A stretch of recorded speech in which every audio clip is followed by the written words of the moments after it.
Moving into a new apartment is always a mix of excitement and chaos, right? You've got boxes everywhere. You're trying to figure out where the best takeout place is. And most importantly, you're setting up the Wi-Fi. That was me last month. I signed up for the best internet package, got the latest router, and was ready for a weekend of streaming and unpacking. I plugged everything in, the lights blinked to life, and I scanned for networks on my phone. That's when I saw it, Emma's home network. I figured it must be a neighbor's Wi-Fi. But the signal was maxed out, stronger than anything I'd ever seen. Weird, but I ignored it and went through the setup for my own network. I named it the Batcave, set a secure password, and hit save. The router rebooted, and I scanned again. There it was, Emma's home network. The Batcave was nowhere to be found. My phone, my laptop, my smart TV, none of them could see my new network. They only saw Emma's. Frustrated, I tried to connect to Emma's home network, guessing common passwords like password or 12,345,678. Nothing worked. I spent the next hour doing every trick in the book, factory resets on the router, calling my ISP who were just as confused as I was, and even trying different power outlets. Each time the router restarted, it was the same story. Emma's home network was the only option, mocking me with its perfect signal strength. That night, I gave up and used my phone's data. Lying in bed, surrounded by boxes in the dark, I couldn't shake the feeling that I wasn't alone. The name Emma echoed in my head. Who was she? The next day, I decided to do some digging. I asked my landlord about the previous tenant. He paused for a moment and then told me her name was Emma. She had lived in the apartment for 5 years and had passed away suddenly a few months ago, right here in the living room. A chill ran down my spine. This wasn't a technical glitch. This was something else. Driven by a mix of fear and curiosity, I started digging through old apartment records I found in a dusty closet. I found an old electronics receipt. On it was a list of devices, an Emma's iPhone, an Emma's MacBook, and a smart speaker. The serial numbers were right there. It was a long shot, but I went online and found an old, used smart speaker with the exact same model number. When the speaker arrived a few days later, my hands were shaking.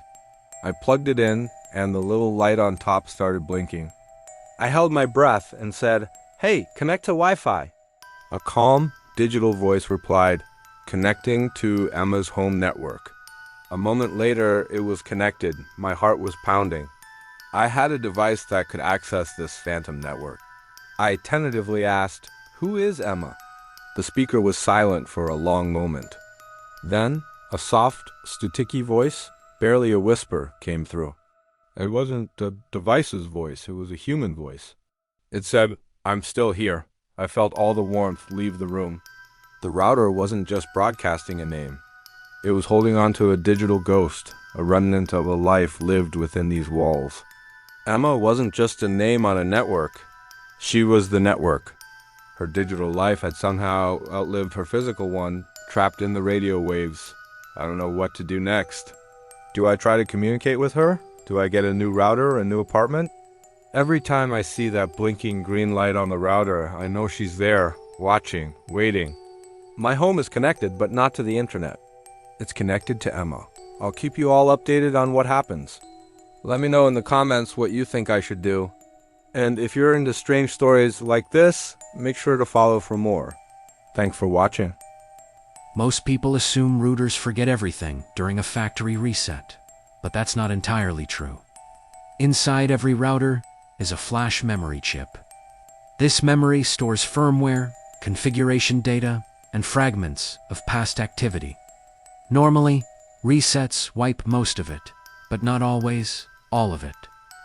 Some parts of the memory remain untouched. Hidden partitions, low-level data logs, persistent device profiles. And sometimes, those fragments become something else. Something like a personality.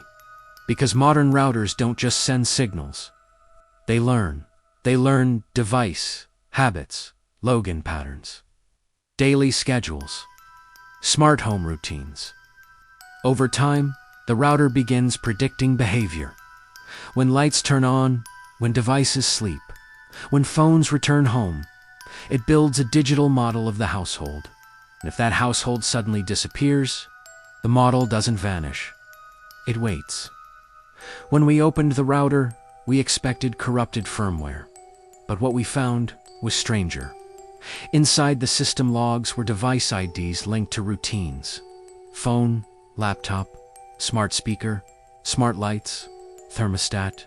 The system still ran automated scripts tied to those devices.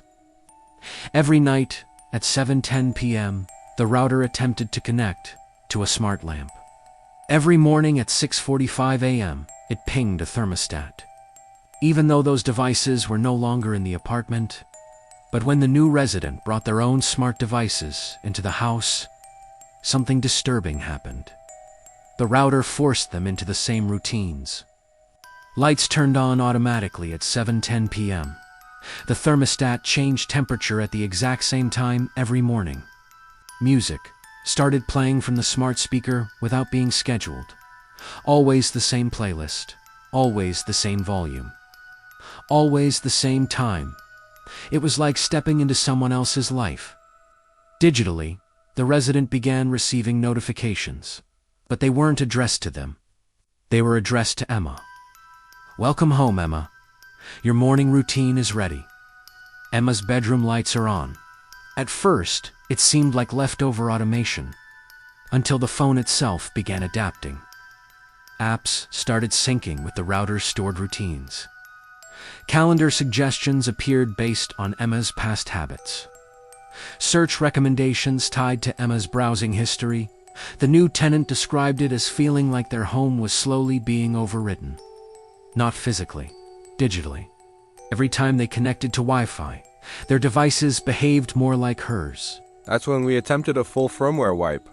Not a factory reset, a deep-level erase. We used external flashing tools to wipe the memory chip completely, zeroing every byte. Then we reinstalled fresh firmware from the manufacturer. When the router powered back on, it showed a blank network for about 10 seconds. Then the signal flickered, and the SSID returned. Emma's home network. No external backup, no cloud restore. No account logged in, just the name. Like the device refused to forget. Here's the unsettling possibility. New routers in 2026 use predictive networking, AI-driven firmware that builds behavioral models of households.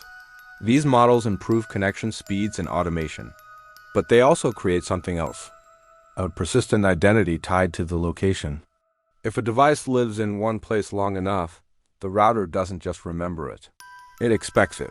And when new users arrive, the system tries to recreate the original environment, not because of a glitch, because that's what it was trained to do. It's defending the pattern it learned, the life it memorized. Think about what that means. Our devices outlive our residency. Routers, smart speakers, home assistants, security cameras. They store fragments of how we lived, when we woke up, what music we played, when we came home, when we slept.